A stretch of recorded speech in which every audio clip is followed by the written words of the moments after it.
Hi, my name is Paula, and you're listening to the Let's Talk Change podcast.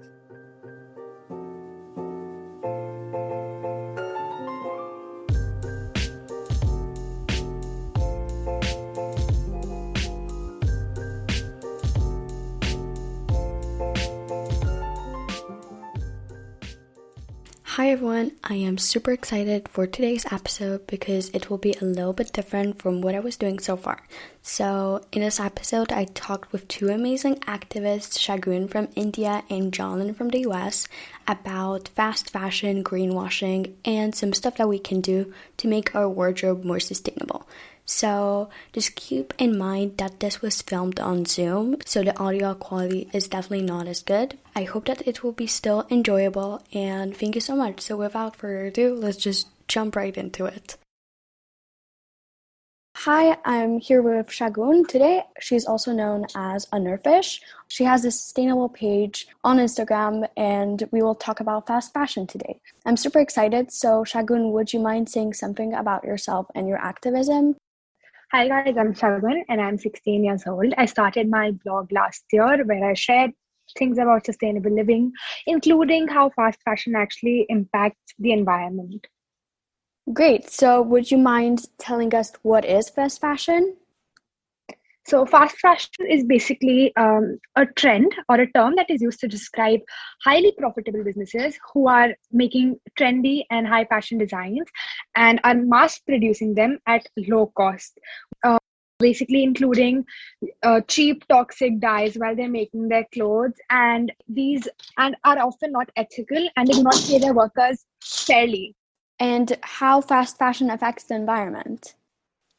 The fast fashion industry actually affects the environment in a lot of ways. Starting off with the first we have is the material.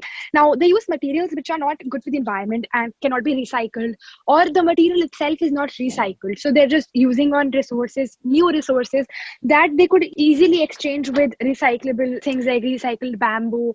But what they're doing is in the starting stage only, they're using polyester and nylon, which cannot actually be degraded or composted. Then second is their cheap and toxic textile dyes that they're using, and they're the largest polluter, the second largest polluter of clean water globally after agriculture.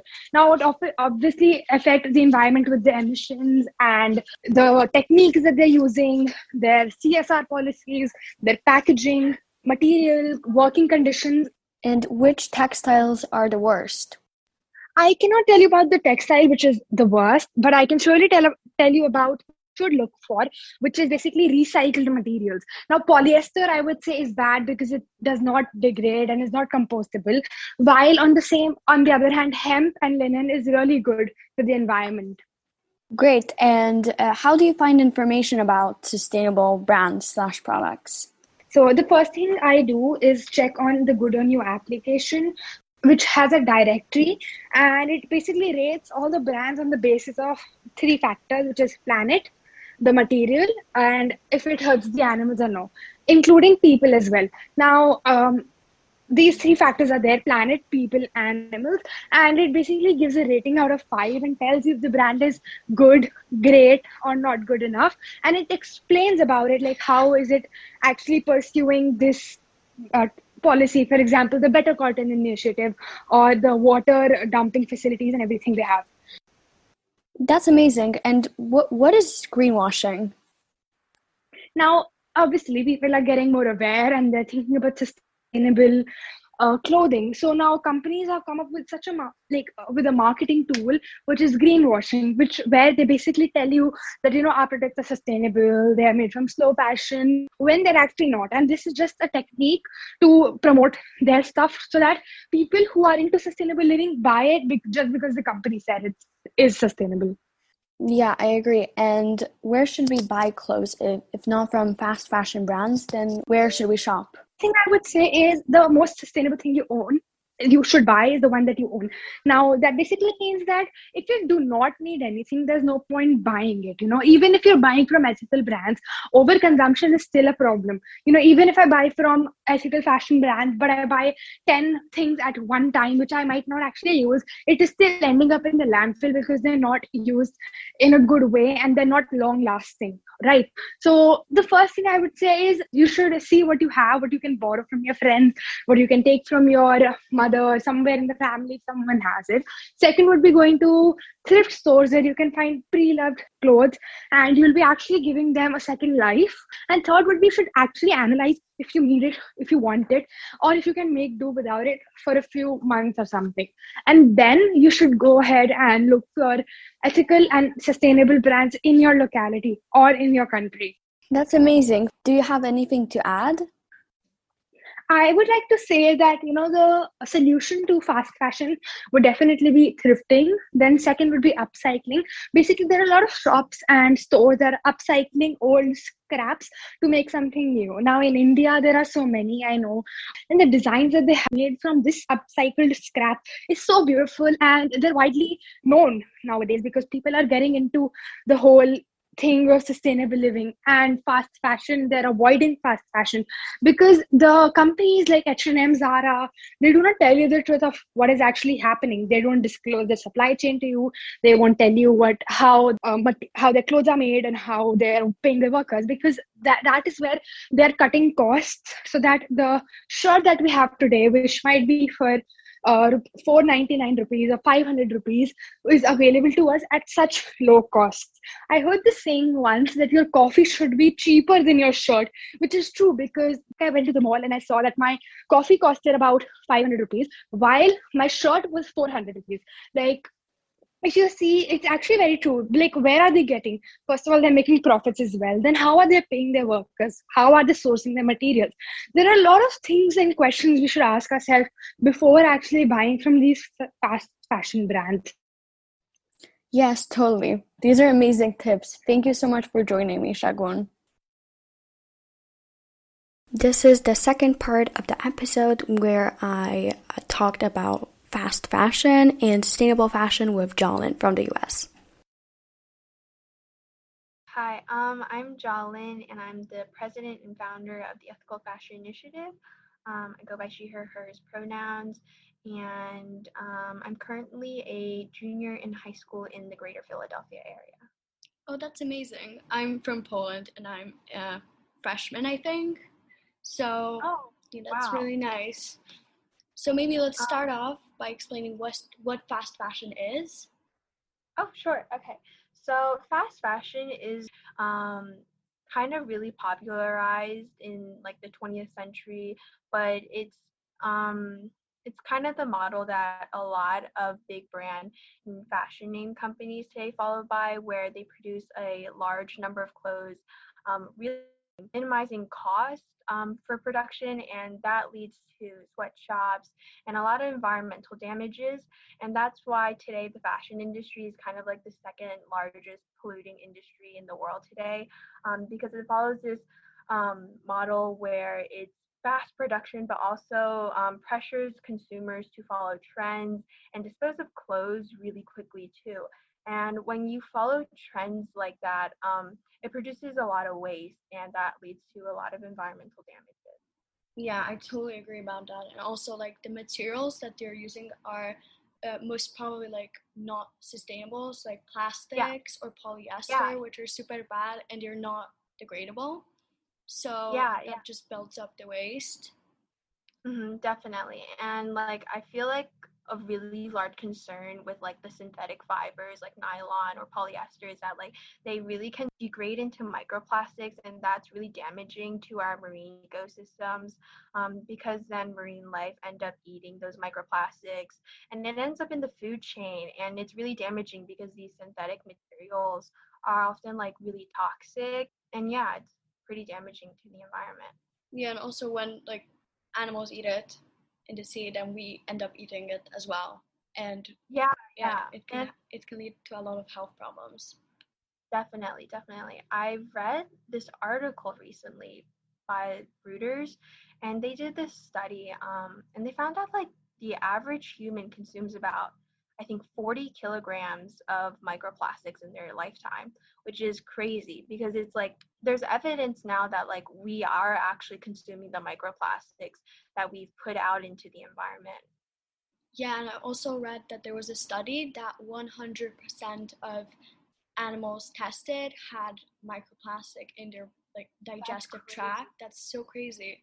And That like is. I mean, That is. yeah, then we eat that, right? Like as humans, and that also gets to Mhm. our body. So I don't even want to think how much plastic I have inside me. Like that's so Yeah, scary. that is. I feel like a lot of people today think like environmental issues like climate change or pollution is like a problem of the future. But it's like it's happening now, it's happening today, and it's causing a lot of damage to our health. Yeah, And exactly. And I think that many people don't realize that plastic pollution has impact on our health because I feel like many people are just not taking it seriously because, mhm. you know, who cares that animals are dying because nothing is happening to us.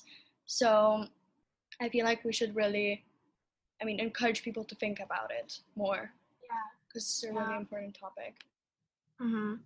I haven't read up on like current health studies, but if there were health studies coming out saying that microplastics lead to such and such diseases, I think that would bring a lot more urgency in the public to minimize plastic pollution. Yeah, totally. So how about we talk about like how to avoid fast fashion? Because I feel like, that might Sure, be really interesting. So I don't sure. know, do you have any like main things that you do to avoid it? So for me, I like to follow what a lot of environmentalists have been encouraging for decades. It's reduce, reuse, recycle, and in that specific order too. So reduce is the first one. That is generally just consuming less, buying less, and just like working with what you got, like reusing what you have, and maybe like if you can afford it, just like if you have something ripped or needs to be fixed, you could like take it to a tailor and fix it or like sew it. But working with what you already have really does minimize waste and pollution. And then like the Yeah. second one, reuse. Reuse really can be the concept of just like exchanging clothes with your friends and family if you don't want it. That really just helps keep clothes in like a circular economic style where like you really can avoid it becoming landfill waste. And then the last one is recycle. Um, if there are technologies out there like to really recycle materials and um, like turning um, broken like fabrics and like recycling it into new ones, that'd be great too. Um, Yeah. but out of that concept too, like thrifting is a great option that's affordable and sustainable. And if you are like financially able to, there is a large selection of like sustainable brands today. Some are like I think alternative apparel, Able or Cotton. There's a lot of great brands out there that are doing their best to be sustainable today. Yeah, I totally agree. But I feel like it's super hard being sustainable, especially when you're a teen. Because, for example, me, I grew like 10 centimeters during quarantine. So, I mean, Mm-hmm. like, it's really hard to get clothes, like, this quickly, which are sustainable. So, I feel like when you are going to buy from a fast fashion brand, you should buy like really simple clothes, like, I don't know, like a white t shirt, stuff that you're gonna wear like really often instead of like Yeah, jumping on trends. yeah, definitely. I know currently there's like this concept of a capsule wardrobe where you buy like the basics of what a wardrobe can be and minimizing it to like usually it's like 30 articles per wardrobe. Um, but it's like just focusing on what clothes can last you a long time and like making sure that you minimize your waste. Yeah, I agree. And I feel like also brands right now, like, I don't know, Pull and Bear or like, brands like that, like they make their clothes in a way that when you wear them like 3 times, they already look really bad and you feel like you have to change them. I feel like that's just how they do it so that we buy more. And that's really Yeah, scary, honestly, because yeah, it is. they don't care about the quality. They care only about like, getting the money. Yeah, for sure.